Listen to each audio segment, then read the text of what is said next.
បដិញ្ញាថាយើងយកតែផលិតផលណាដែលមានលក់នៅក្នុងស្រុកយើងអត់យកផលិតផលពីប្រទេសជិតខាងមកទេយើងរៀងជាតិនិយមបន្តិចមែនត្រង់ថាបន្លែផ្លែឈើដែលនាំចូលវាមានតម្លៃថោកតើមែនទេបើនិយាយជាមួយនឹងការប្រកួតប្រជែងមិនត្រឹមតែជាមួយកសិករនៅក្នុងស្រុកទេបាទគឺតម្លៃដែលនាំចូលហ្នឹងគឺធូរថ្លៃជាងផលិតផលកសិករដែលគាត់ដាំបាននៅក្នុងស្រុកទៅទៀតសំណូមពរឲ្យពុកម៉ែបងប្អូនជួយគ្រប់គ្រងលៃបៃតងជួយគ្រប់គ្រងផលិតផលកសិកម្មក្នុងស្រុកបាទលើកកម្ពស់ជីវភាពរបស់កសិករខ្មែរយើងបាទអញ្ចឹងក៏ដូចជាងាកមកប្រើប្រភេទបន្លែផ្លែឈើអាហារក្នុងស្រុកក៏លើកមានន័យថាបងប្អូនកំពុងតែលើកស្ទួយសេដ្ឋកិច្ចកម្ពុជាឲ្យដើររីកចម្រើនទៅខ្ពស់ទៅមុខដែរជំរាបសួរបងជំរាបសួរអូនជាដំបូងចង់ឲ្យបងណែនាំខ្លួនក៏ដូចជាតួនាទីបងបាទមែនទេបងឈ្មោះ Randy ជាអ្នកគ្រប់គ្រងទូទៅនៅហាងលៃបៃតងចាថាតើលៃបៃតងរបស់យើងនេះបើកដំណើរការនៅក្នុងឆ្នាំណាដែរបងលៃបៃតងបើគិតមកដល់ឥឡូវបើកជិតបាន1ឆ្នាំហើយពីព្រោះលៃបៃតងបានដាក់ឲ្យដំណើរការឡើងវិញនៅពាក់កណ្ដាលឆ្នាំ2024ខែ6ខែមិថុនាចង់ដឹងមែនទេថាហេតុអីមានអីដែលជំរុញឲ្យត្រូវទៅបើកលៃបៃតងបងបាទក្នុងគោលបំណងធំមួយដែលហាងលៃបៃតងត្រូវតែជំរុញបង្កើតឬក៏បើកឡើងវិញហ្នឹងក្នុងគោលបំណងដើម្បីជួយទៅដល់កសិករបង្កើតទីផ្សារកសិកម្មដល់អ្នកដែលនៅក្នុងខេត្តបាត់ដំបងដែលឡែកមួយទៀតនោះគឺយើងចង់លើកកម្ពស់ជីវភាពផ្នែកខាងប្រាក់ចំណូលរបស់អ៊ំចាស់នៅក្នុងសហគមន៍បាទហើយនឹងទី2យើងចង់ជួយដោះស្រាយបញ្ហា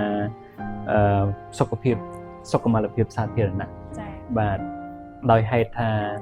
យើងប្រមូលទិញនៅបន្លែផ្លែឈើឬអាហារកែច្នៃផ្សេងពីអ៊ំចាស់នៅក្នុងសហគមន៍កសិករវ័យចាស់នៅក្នុងសហគមន៍ដែលអាហារបន្លែផ្លែឈើនោះគឺជាបន្លែផ្លែឈើដែលមិនប្រើ GKP យើងអាចនិយាយថាជាបន្លែផ្លែឈើសុវត្ថិភាពយើងប្រមូលទិញមកពីគាត់ហើយយើងយកមកដាក់លក់នៅលៃបៃតងបាទនេះជាគោលបំណងធំដែលយើងជំរុញបង្កើតលៃបៃតងវិញអូខេបងចង់ដឹងមែនទេថាតើលៃបៃតងរបស់យើងបានជួយអីគេខ្លះទៅដល់កសិករក៏ដូចជាកសិករវ័យចំណាស់ណាបងបាទចាអរគុណម៉ារ៉ាឌីលៃបៃតងយើងមានទំនាក់ទំនងស្អិតរមួតមែនទែនជាមួយនឹងអង្គការមនុស្សចាស់កម្ពុជាចាបាទអង្គការមនុស្សចាស់កម្ពុជាបានបង្កើតលៃបៃតងឡើងវិញមានន័យថាបានដាក់ឲ្យដំណើរការនៅលៃបៃតងឡើងវិញចាបាទអញ្ចឹងមានន័យថាលៃបៃតងដូចជាកូនឬក៏អង្គការមនុស្សចាស់កម្ពុជានោះដូចជាម្ដាយរបស់លៃបៃតងចាថារាល់ប្រាក់ចំណូលឬក៏ប្រាក់ចំណេញបន្ទាប់អំពីទូទាត់នៅថ្លៃចំណាយផ្សេងអញ្ចឹងប្រាក់ចំណេញឬប្រាក់ចំណូលមួយចំនួនហ្នឹងគឺត្រូវជួយទៅដល់អង្គការមនុស្សចាស់កម្ពុជាវិញជួយទៅដល់បេសកកម្មអង្គការមនុស្សចាស់កម្ពុជាវិញហើយបេសកកម្មរបស់អង្គការមនុស្សចាស់កម្ពុជាហ្នឹងគឺចង់ឃើញដល់អ៊ំចាស់អ៊ំដែលមានវ័យចាស់ហ្នឹងគាត់អាចមានជីវភាពទូធាអាចមានប្រាក់ចំណូលគ្រាន់តែចិញ្ចឹមជីវភាពរបស់គាត់ឲ្យគ្រាន់បើអញ្ចឹងណាពេលគាត់ឈឺអញ្ចឹងទៅគាត់អាចមានលុយមានថវិកាខ្លះដើម្បីទិញថ្នាំសង្កូវអីសម្រាប់គាត់ចាស់អញ្ចឹងទៅមិនចាំបាច់ពឹងកូនដែលគាត់immigrant មានន័យថាចំណាក់ស្រុកទៅធ្វើការនៅប្រទេសគេផ្ញើលុយឲ្យគាត់ទេអញ្ចឹងគាត់ក៏អាចធ្វើដាំដំណាំបន្លែផ្លែឈើជុំវិញផ្ទះរបស់គាត់ហ្នឹងអាចយកមកលក់នៅលៃបៃតងបានប្រាក់ចំណូលហើយគាត់អាចដោះស្រាយជីវភាពប្រចាំថ្ងៃគាត់បានពិសេសមែនតើបងចង់តតជាមួយនឹងប្រភេទផលិតផលរបស់យើងថាតើជាផលិតផលគោលមួយណាដែរបងផលិតផល snow របស់យើងបាទបើយើងនិយាយពីបន្លែឬក៏ផលិតផល snow ផលលៃបៃតងគឺមើមយើង specific ភាសាខ្មែរយើងនិយាយថាយើងផ្ដោតសំខាន់បាទទៅលើមើមយេនពីព្រោះមើមយេនវាគឺជាប្រភេទបន្លែមួយប្រភេទថ្មីហើយវាប្លែកហើយទី2ទៀតវាជួយទៅដល់សុខភាពច្រើនហើយងាយដាំវាស្តៀងនឹងការ៉ុតដែរបាទអញ្ចឹងហើយវាអាចយកទៅធ្វើអាហារបានច្រើនមុខអាចយកទៅធ្វើភេសជ្ជៈដើម្បីគេហៅភាសាអង់គ្លេសហៅ detox ហ្នឹងមានន័យថាវាជួយបណ្ដេញសារធាតុពុលឬក៏សារធាតុ ក្រក់ផ្សេងចេញពីក្នុងខ្លួនបាននឹងអាចចិត្តញ៉ាំឬក៏ធ្វើញ៉ាំដូចជាសាឡាត់ជាផ្នែកនៃសាឡាត់បានដែរបាទអញ្ចឹងវាមានគុណតម្លៃខ្ពស់មែនទែនអត្ថប្រយោជន៍ច្រើនអញ្ចឹងហើយបានយើងរើសមើមយើងគឺជាផលិតផល Snow របស់ដីបៃតងបាទ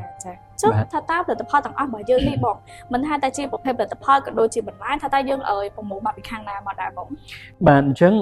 រាល់ផលិតផលរបស់យើងនេះយើងឈរលើគោលការណ៍3យ៉ាងដីបៃតងទី1គឺផលិតផលហ្នឹងត្រូវតែស្រស់ទី2សុវត្ថិភាពហើយទី3គឺក្នុងស្រុកស្រស់ក្នុងន័យថាយើងទិញបន្លែផ្លែឈើពីកសិករហ្នឹងយើងអត់យកមកបង្កកទេយើងទិញពីចម្ការយើងមកលក់នៅដីបៃតងទី2គឺយើងអត់ប្រើសារធាតុគីមីដើម្បីជ្រលក់ដើម្បីទុកឲ្យវាបានយូរទេអញ្ចឹងវាស្រស់ហ្នឹងមានន័យថាយើងលក់ផលិតផលណាដែលសុវត្ថិភាពដែលវាស្រស់តែម្ដងគឺយើងអត់ប្រើជីគីមីទេបាទហើយទី2ទៀតហ្នឹងគឺសុវត្ថិភាពហ្នឹងមានន័យថារាល់បន្លែផ្លែឈើដែលយើងយកមកហ្នឹងគឺមានន័យថាយើងអត់ប្រើជីគីមីឬក៏យើងអត់ប្រើសារធាតុគីមីដើម្បីធ្វើឲ្យប៉ះពាល់ឬក៏ទុកឲ្យបានយូរទេបាទហើយទី3ហ្នឹងគឺក្នុងស្រុកហ្នឹងមានន័យថាយើង commit យើងបដិញ្ញាថាយើងយកតែផលិតផលណាដែលមានលក់នៅក្នុងស្រុកយើងអត់យកផលិតផលពីប្រទេសជិតខាងមកទេយើងរៀងជាតិនិយមបន្តិចមែនប៉ុន្តែយើងចង់ជួយគ្រប់គ្រងដែលសំខាន់បំផុតហ្នឹងគឺផ្នែកសុខុមាលភាពនិងសុខភាពរបស់ប្រជាពលរដ្ឋខ្មែរបាទយើងគិតគូរកន្លែងនេះសំខាន់បាទអញ្ចឹងចូលដល់សំណួរមួយទៀតតកតងជាមួយនឹងការដែលយើងប្រកួតប្រជែងនៅលើទីផ្សារណាបងតើវាពិបាកនៅក្នុងការប្រកួតប្រជែងជាមួយនឹងប្រភេទបន្លែដែលនាំចូលទេឬក៏យ៉ាងណាដែរបងបាទបើនិយាយអំពីការប្រកួតប្រជែងជាមួយនឹងផលិតផលបន្លែផ្លែឈើនាំចូលយើងជួបនឹងឧបសគ្គបន្តិចយើងជួបនឹង challenge បន្តិចបាទត្រង់ថាបន្លែផ្លែឈើដែលនាំចូលវាមានតម្លៃថោកតែមែនតើបើនិយាយជាមួយនឹងការប្រកួតប្រជែងមិនត្រឹមតែជាមួយកសិករនៅក្នុងស្រុកទេបាទគឺតម្លៃដែលនាំចូលហ្នឹងគឺធូរថ្លៃជាងផលិតផលកសិករដែលគាត់ដាំបាននៅក្នុងស្រុកទៅទៀតបាទអាហ្នឹងគឺជាផលវិបាកមួយដែលយើងពិបាកមែនតើបាទប៉ុន្តែបើសិនជាយើងកលេចទៅមើលអំពីគុណតម្លៃផលិតផលក្នុងស្រុកវិញគឺយើងឃើញថាផលិតផលក្នុងស្រុកគឺវាបើយើងគិតពីអនាគតវែងឆ្ងាយគឺមានន័យថាយើងញ៉ាំទៅវាធ្វើយើងសុខភាពល្អមាំមួនមិនចូលពេទ្យបើយើងប្រើផលិតផលដែលនាំចូលមានសារធាតុគីមីវាអាចប៉ះពាល់បាទមានន័យថាចំណាយច្រើនតែបើមែនតើទៅមានបងប្អូនខ្មែរយើងច្រើនដែលគាត់យល់ដឹងអំពីបញ្ហាហ្នឹងប៉ុន្តែសង្ឃឹមថាពុកម៉ែបងប្អូនគាត់នឹងចាប់ផ្ដើមយល់ហើយគាត់នឹងងាកមកប្រើបន្លែផ្លែឈើធម្មជាតិវិញបាទចុះបងមានអីជាសំណូមពរទៅកាន់អតិថិជនក៏ដូចជាបងប្អូនប្រជាជនខ្មែរយើងឲ្យគាត់ស្វែងយល់ដឹងពីផលិតផលក៏ដូចជាផ្លែឈើដែលធម្មជាតិអញ្ចឹងណាបងបាទខ្ញុំសូមសំណូមពរពុកម៉ែបងប្អូនឲ្យគិតគូរពីបញ្ហាសុខភាពពីព្រោះសុខភាពនឹងគឺជាមរតកដែលមិនអាចកាត់ថ្លៃបានទេសូម្បីតែពុកម៉ែបងប្អូនប្រមូលលុយទាំងផែនដីយកមកដូរជាមួយនឹងជីវសុខភាពសុខុមាលភាពហ្នឹងគឺมันបានផងឧទាហរណ៍ថាសូម្បីតែវគ្គមួយទឹកដៃឬក៏ជើងអីបើដូរនឹងលុយទាំងផែនដីហ្នឹងក៏ដូរមិនបានផងពីព្រោះមានតម្លៃខ្លាំងណាស់បាទបើនិយាយពីបញ្ហាសុខភាពគ្រឿងក្នុងវិញរឹតតែមានតម្លៃជាងនេះទៀតអញ្ចឹងសូមពុកម៉ែបងប្អូនគិតគូរពីបញ្ហាសុខភាពប្រើបន្លែផ្លែឈើឬក៏ជ្រើសរើសញ៉ាំអាហារ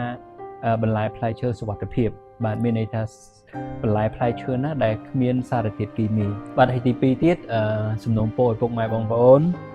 ជួយគ្រប់គ្រងដីបៃតងជួយគ្រប់គ្រងផលិតផលកសិកម្មក្នុងស្រុកបាទលើកកម្ពស់ជីវភាពរបស់កសិករខ្មែរយើងបាទអញ្ចឹងក៏ដូចជាងាកមកប្រើប្រភេទបន្លែផ្លែឈើអាហារក្នុងស្រុកក៏លើកមានន័យថាបងប្អូនកំពុងតែលើកស្ទួយសេដ្ឋកិច្ចកម្ពុជាឲ្យដើររីកចម្រើនទៅខ្ពស់ទៅមុខដែរបាទអរគុណច្រើនបាទ